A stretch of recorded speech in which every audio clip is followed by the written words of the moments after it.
Q106.7 weather. Here's your KQNK forecast. 93 today under mainly sunny skies, south winds 8 to 15 miles per hour. Tonight, 58. Tomorrow, highs level off around 91. Dry with temps above average Thursday and Friday, and highs in the upper 80s.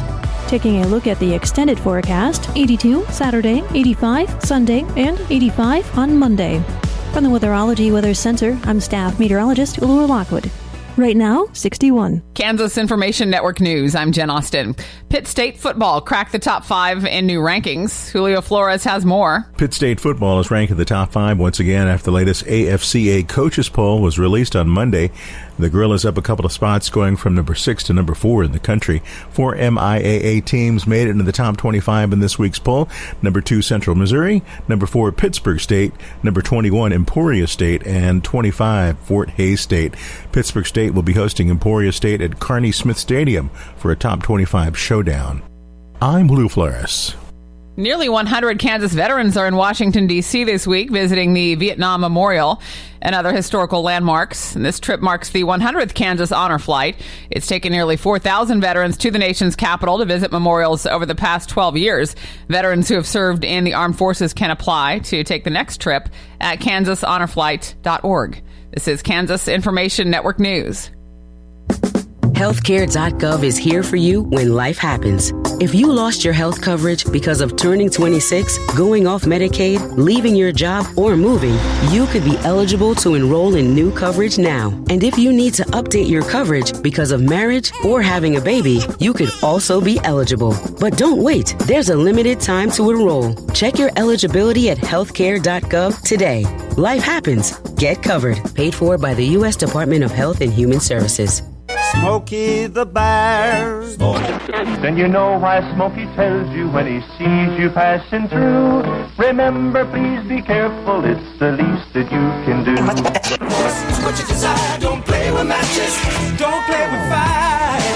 After 80 years of learning his wildfire prevention tips, Smokey Bear lives within us all. Learn more at SmokeyBear.com. And remember, only you can prevent wildfires. Brought to you by the USDA Forest Service, your state forester, and the Ad Council.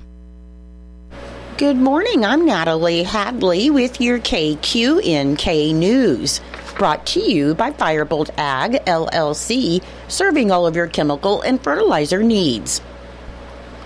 Phone and internet services are vital to accessing health care and community services, finding employment, and calling for help in an emergency. However, that cost to stay connected is out of reach for many Kansans. In observance of Lifeline Awareness Week, September 8th through the 14th, the Kansas Corporation Commission is joining utility regulators nationwide in creating awareness of the Lifeline program and encourages those in need of assistance to apply. Lifeline provides federal and state discounts of up to $17.02 per month to help pay for residential or wireless phone service, internet, or a bundled phone and internet plan. And subscribers living on tribal lands qualify for additional discounts. Currently, nearly 8 million Americans, including 23,000 in Kansas, are enrolled in the program. Eligibility is based on income. You must be at or below 135% of the federal poverty guidelines, or participation in certain assistance programs that include the Supplemental Nutrition Assistance Program, or SNAP, Medicaid Supplemental Security Income, or SSI, Federal Public Housing Assistance, or FHPA, Veterans Pension and Survivors Pension Benefit, Bureau of Indian Affairs General Assistance, Tribally Administered Temporary Assistance for Needy Families, Head Start tribal programs that are income-based, or the Food Distribution Program on tribal lands. More information on income eligibility, participating providers, and the enrollment process is available on the KCC's website at kcc.ks.gov or by calling 800-662-0027. The Kansas Manufacturing Council, or KMC, announced the 16 products that made it into the 2024 Coolest Thing Made in Kansas People's Choice Tournament. KMC Executive Director Brandy McPherson gave her congratulations to the 16 Kansas-made products that made it into this year's tournament, saying that there are a great representation of the diverse items made in Kansas communities across the state, so they're excited to get this year's tournament started. Among the 16 Kansans Kansas-made products up for votes is the Mobile Flavor Station condiment cart from New Age Industrial Corporation, Incorporated in Norton. The 16 products will compete in head-to-head matchups during the next 6 weeks, and those receiving the most votes in each matchup will advance to the next round, moving one step closer to winning the ultimate prize, which is being named the coolest thing made in Kansas People's Choice. McPherson said with the tournament set, voting is open for the first round until tomorrow, Wednesday, September the 11th at 5 p.m. The winner will be announced during the Kansas Manufacturing Summit on Tuesday, October 9th at the Hyatt Regency Hotel in Wichita. The 16 manufacturers featured in the contest will be invited to the Coolest Celebration reception the night before the summit and be asked to display their products during the summit. Presented by Forbes Mazars, the competition is a great way to learn about the many products manufactured in Kansas, and Kansans can learn more about the tournament and how to vote for your favorite at kansascool.com. On Monday, in accordance with Executive Order 2030, Governor Kelly has directed that flags throughout the state of Kansas be lowered to half-staff from sunup to sundown tomorrow, Wednesday, September the 11th, to honor those who lost their lives in the terrorist attacks on September the 11th, 2001. Governor Kelly said we should never forget the thousands who were injured and the nearly 3,000 Americans whose lives were tragically taken during an act of terrorism 23 years ago. She said despite the extreme tragedy of the day that scarred so many of us, we also remember the bravery and courage of our nation's first responders who went above and beyond to save lives, even as they lost more than 400 of their own. On behalf of the state of Kansas, Governor Kelly said she thanks them for their service and sacrifices. In Nebraska news, in a press release on Monday, the Nebraska Department of Health and Human Services and the Panhandle Public Health District stated that they were responding to a recent death due to a possible rabies infection. The Department of Health and Human Services reports that there is no risk to the public at large. However, they are assisting the Panhandle Public Health District in taking preventative measures to contact community members who were in contact with the individual that was reported to be infected, to assess for exposure, and those deemed at risk for post-exposure prophylaxis. Post-exposure prophylaxis includes wound care, a dose of human rabies immunoglobulin, and a series of 4 to 5 rabies vaccines, which must be administered as soon as possible after exposure. Rabies is a fatal but preventable viral disease which can spread to people and pets through bites and scratches from an infected animal, and immediate medical attention is critical after a suspected rabies exposure. Beatrice police reported that a man was arrested on Sunday after 42-year-old Tammy Leslie was shot and killed at a home near 22nd Street and Hillcrest Avenue. It's unknown what led up to the shooting. However, after the shooting, a 19-year-old woman and an 11-year-old boy were held captive in the home by Christopher Milkey, who was eventually taken into custody and booked on suspicion of first-degree murder, use of a weapon to commit a felony, and 2 counts of kidnapping. Investigators are asking for anyone with information on a possible motive to contact the Beatrice Police Department. I'll be back with more in just a moment. Firebolt Ag is a full-service fertilizer and chemical retailer. They customize products for individual farmers' needs, with the primary focus being customer profitability. Let Josh and Jack help you get the most out of your farm ground. They also provide in-house marketing with Ron Wall of Flatwater Solutions. Visit Ron in Phillipsburg or call Josh at 785-854-8484 or Jack at 308-840-2819. Firebolt Ag, your leader in agriculture. Now we'll hear from Fig Millen and Norton head volleyball coach Andrew Murillo to talk about the team and their games starting today here in Norton.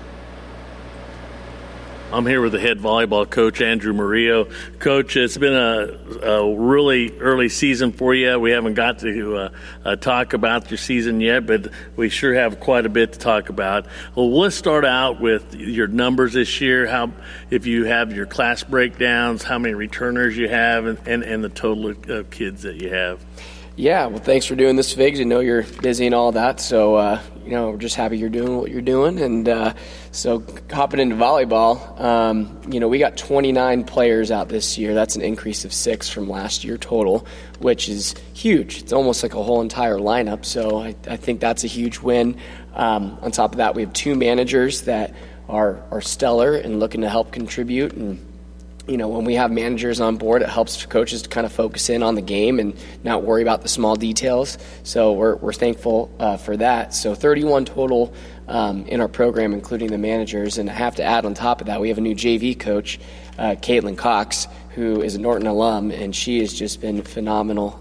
She loves the game. She's played at the collegiate level. She's a physical therapist who's there for our girls, and we couldn't be happier to have her.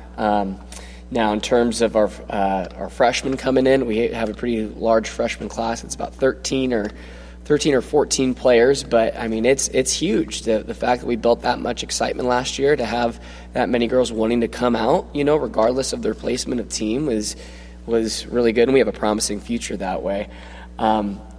Now, in terms of varsity players, we have 4 returning seniors and 1 new senior on our roster, and then we have 2 returning sophomores. And the rest of our players are new, whether they're juniors or seniors, and sophomores. We're happy to have them. We got a transfer student, Audrey Bina. We're happy to have her on board as well. So it's looking to be a good season with some good numbers, and we're looking to build on that momentum. How was your summer this year? Were you able to go to some camps, or even used to have a league with Smith Center? Why don't you tell us a little bit about your summer? Yeah, summer's always tricky just because girls have so many commitments in other spots. So we're just happy to get the girls that we do in the gym. And, we went to our Smith Center League, which is always great because we don't have to travel far, and it's a little bit more lax in terms of, rules and things, unlimited substitutions and things like that. And the nice thing about that is we're able to play with lineups and all of that. So that was a good way for us to experiment with different players in different positions. And some weeks we were really low on girls, so we were forced to think creatively.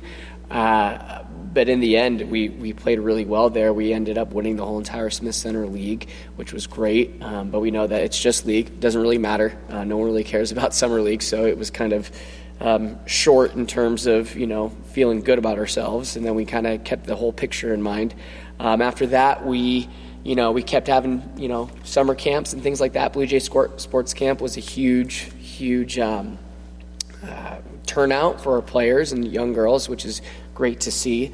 And then our varsity team went to Kearney. We played in that B division again, which is usually the biggest division in Kearney. I want to say there's, maybe 30-plus teams. I could be wrong. My numbers are off. But we didn't do as well as last year. Last year we finished second overall. But this year we finished, I think it was 5th or 6th, which isn't bad. So we had a pretty decent summer, and we were happy with it and with the girls that turned out and the work we put in. Coach, you had a pretty early start and really only 1 week of good solid practicing. You were then going to Goodland for a jamboree with Colby and Goodland. What did you think of the jamboree? Well, it was a really quick start. Last year we had quite a few more practices under our belt before then, but we kind of had an idea of what lineups we wanted to run. We had Colby and Goodland and Phillipsburg there. However, we had a rough night, for those that aren't aware. In our second match against Goodland, it was the 3rd set overall. We had split wins, so I think Goodland won the first, we won the second. Could have been turned around.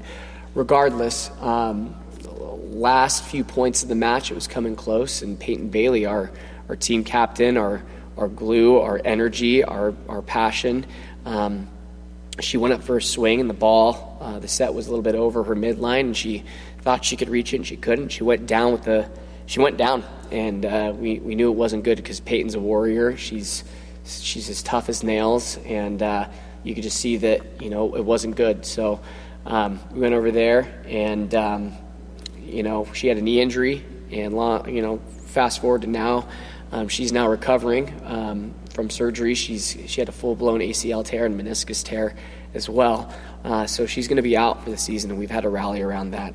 We had some other kind of, medical things going on that night where, we played 2 matches, and we said, you know what, this is a practice, and we don't even have line judges. We're going to call it a night, and we're going to regroup and regather, and we did. The girls have, taken this as a learning opportunity and adversity, and how do we come forward and come together, not only as a team, but as a program and as a family, and just accept the fact that the game teaches us lessons that we don't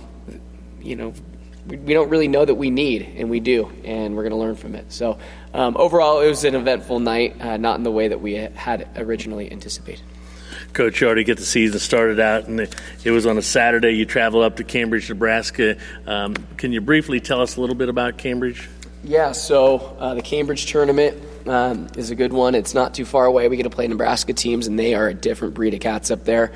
We got paired up with Cambridge in pool play, and they're state champions, I think, as of 2 years ago. I think they may have been runner-up last year. They're always a strong squad. We went to 3 sets with them. They beat us a set, we beat them another, and then the third set we just couldn't close. We had some new players in new positions, trying to adjust from our from the injuries that had occurred, and I just feel like we were really trying to get our feet under us and knowing whose role was what and just kind of our identity and how we were going to move forward. So it was kind of a slow start, but it was a good 1-set win over Cambridge. They ended up taking the whole getting first in pool play. Cambridge ended up getting runner-up at the whole tournament. After that, we had Elm Creek, and they beat us in 2, and they served us, off the court in some aspects. Our serve receive was doing pretty well until that match, and we were just missing serves and hitting balls into the net. I think in one match we had 14 errors, meaning you gave the team 14 points. You can't win games that way. So the hopeful idea around that is that I told the girls that's within our control. It's not like these players are more athletic than us, hitting over our block. We can change that. And then we did. When we played Red Cloud in the crossover match, we dominated in 2 sets, as we should have. I feel like we were the stronger team, but it's easy in volleyball to make mental mistakes and let teams get in that shouldn't. And we closed out there. So that was a good win overall and way to finish. And then that same day, we had a C-team tournament over in Phillipsburg. And although the C-team lost throughout the day, Coach Brooks reported that they had great energy and they were, bought in. And I feel like these girls really love playing the game, and you couldn't ask for anything else. So they're excited to keep moving forward in their schedule. Now, also kind of a positive thing there, Smith Center and TMP last week, and those are the 2 teams. that was a positive thing for the team. Yeah, moving after that, we knew we had to. We had about almost a week off, and then we said, "Hey, you know what? We got to rally and figure out what we are going to do against TMP and Smith Center." Smith Center had a lot of players that had left from last season, but I told the girls they've built a culture over there where if you are not mentally strong, they will capitalize against you. And when we walked into the gym and Smith Center was playing TMP, I thought personally TMP is the stronger team, and I still think that they are talent-wise, but Smith Center got in their heads, and they were able to serve them off the court and just get loud. And I told the girls, they are coming for you. They are coming for you in their home turf, and we got to be ready to take care of business and not forget in the midst of it all about TMP. They have some great hitters. And outside who has a heck of an arm, and our girls had a little bit of a slow start. We had some issues with rotations, and we were down at the beginning of the match. But one thing I have to give full kudos to our girls about is that they displayed so much maturity in being calm and not letting the fact that we were down get to them, and they came back and won both sets against TMP. And they were phenomenal in that regard. So I was so happy in that win, not just with the score, but just in the manner in which they did it. And then finally against Smith Center, it was a close first set. It was like 25-22 or so. And we battled. But that second set, man, we just hit that go gear, and we did not let up from the service line. We did not let off with our swings or anything. Serve receive was looking good. Everyone was sticking to their defensive positions. So I was just really happy with that, and I told the girls, hey, it feels good. We beat 2 really tough programs, but we got to let it go. No one cares anymore. We got to move on to the next weeks. Also, this week, actually on Tuesday, you'll be hosting Hill City and Ellis at Stoll Gymnasium. What do you know about those teams? We take on Ellis first. Last year they were a team that was just really, really scrappy on defense. That's volleyball lingo for saying, man, they will hit the floor to pick up every single ball, and you think you've blocked them, and you really haven't. And they're really good at that. And looking at the scouting report, just some film, you can see that they've continued with that. And they like to run the middle and they hit high balls from the middle, and we're kind of looking at their tendencies and kind of a general game plan for Ellis. But main thing is we got to focus on our side too. You can get caught up in the scouting and just say, hey, look, what do we need to take care of? We need to make sure we're aggressive servers, we're consistent servers, and we just minimize our errors, and we're going to win 90% of all ball games that we play in our schedule. So that's kind of the mindset going into it. We got Hill City as well, who, they typically play at a slower tempo, and that is by no means, talking negatively about a program. Different tempos, like a slow tempo team is sometimes one of the hardest teams to beat, because if you're used to balls coming at you really fast and you're on your heels on defense, those off-pace shots and placed tips can really collapse your defense and really destroy morale. So I tell the girls, hey, we got to maintain our pace of quick, but also be able to read the pace that they're playing at. So that's kind of our mindset going into our first home game, which we're excited to host and have. It's a whiteout night, so if you're coming, be sure to wear your white clothes. Any white Norton gear would be great. Coach, also on Saturday at junior varsity at Quinter, can you just briefly talk about that meet there? Yeah, it's a good tournament because you see some teams, from our league there, which is always great. However, you also see some teams that aren't in our league, so it's a nice mixture and blend. Last year, we had a great finish there. We won the whole tournament there, but again, that doesn't mean that we're going to win it again. We got a new roster of JV players who are our pipeline for varsity, and some freshmen that really love the game. And I'm seeing it as a coach. Our coaching staff is acknowledging that, and we got some sophomores and juniors there that they love the game too and their experience. So I think it'll be a good blend, and it'll be a chance for Coach Cox to really step into that role and have the support of the whole program behind her for anyone who can make it, including myself and Coach Brooks. Well, Coach, we're going to wish you best of luck on Tuesday when you host Hill City and Ellis, and then we wish all the best of luck to the junior varsity when they travel to Quinter. Reporting for KQNK, I'm Fig Millen. Thank you, Fig and Coach Murillo, and good luck to the volleyball team today here in Norton. Your menu today for Eisenhower Elementary School. For lunch, you'll be having Western bean bake, cheese stick, corn, pears, corn dog, and milk.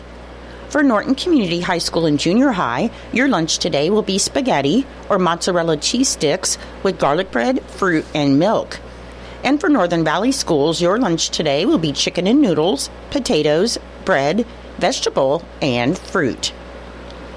I'm Natalie Hadley. Your KQNK News was brought to you by Firebolt Ag, LLC, farmers helping farmers to succeed. You can contact Firebolt Ag today to get the most out of your farmland. Your KQNK weather forecast is being brought to you by Hinkle Termite and Pest Control, your Norton experts for all of your pest control needs. Your forecast for today, it should be sunny with a high near 93 and a south wind of 10 to 15 miles per hour. For tonight, it should be mostly clear with a low around 58 and a south wind around 10 miles per hour. On Wednesday, it should be sunny with a high near 91 and a south wind of 5 to 15 miles per hour. And on Wednesday night, it should be mostly clear with a low around 61. I'll be back with the rest of your forecast in just a moment. When you've got bugs, we know what a nuisance that can be. Lock 'em out. From Hinkle Termite and Pest Control, Lock 'em Out is our very effective residential insect prevention program. We'll come to your place and treat your foundation plus all insect entryways. And while we're there, receive a free termite inspection. Call Mr. Rich Wenzel, our certified technician in Norton, at 785-202-0167. That's 202-0167. Continuing with your weather forecast, on Thursday it should be sunny with a high near 88 and breezy with wind gusts as high as 30 miles per hour. On Friday it should be sunny with a high near 86. On Saturday, sunny with a high near 84. On Sunday, mostly sunny with a high near 84. And on Monday, it should be mostly sunny with a high near 86. Currently, with fair skies, it is 63 degrees. The humidity is 49%. The wind speed is southwest at 6 miles per hour. The barometric pressure is 29.98, and the dew point is 43 degrees.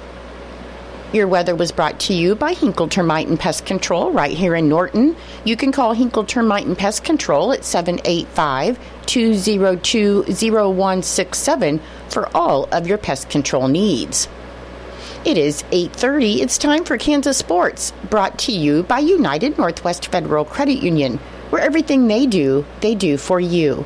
Save more, earn more with the Easy Saver account at the United Northwest Federal Credit Union. Enrollment in this program automatically rounds up the amount of all debit card and share draft purchases made from your checking account to the next whole dollar and deposits into the Easy Saver savings account. Not only will this account help you save, but it also earns 2.01% APY monthly. Special terms and conditions apply. Come in today and open your Easy Saver account at the United Northwest Federal Credit Union, where everything we do for you. NCUA insured.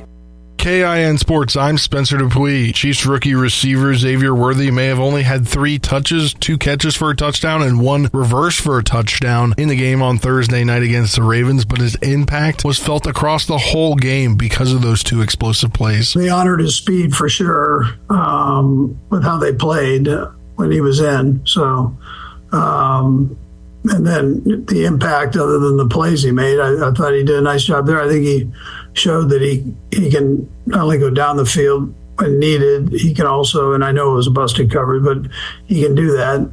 And that he does have speed and some versatility going across the middle. He had a nice grab across the middle. So I think people, obviously the teams that we play will see that. They didn't know it before. They know it now. The Chiefs get back at it Sunday at 3:25 p.m. when they take on the Bengals on CBS, Kansas Information Network Sports. I'm Spencer Dupuis. Legends are made when a calculated risk pays off. I'm Clint Boyer, and as a professional NASCAR driver, I pushed the limits and made a living taking risks. But there's one risk that I never take: driving without a seatbelt. Life isn't a race, and there are no prizes for getting to the end first. Be a living legend for yourself and for those that you love. Buckle up every time. Brought to you by the Kansas Highway Patrol.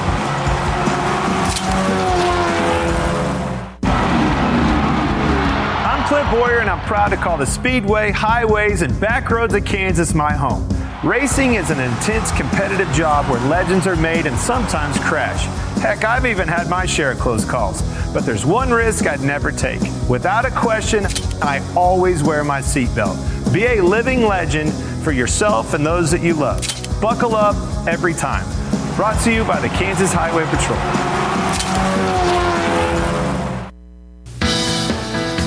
It's true, many of us spend more time thinking about what's for dinner than preparing for retirement. But if you think your retirement needs deserve more attention, I agree, and I'd like to help. I'm Edward Jones Financial Advisor Philip Eisenhagen. Together we can give your long-term retirement strategy the attention it deserves. Stop by our office at 418 East Holm here in Norton or call 877-3373. Edward Jones, Making Sense of Investing, member SIPC.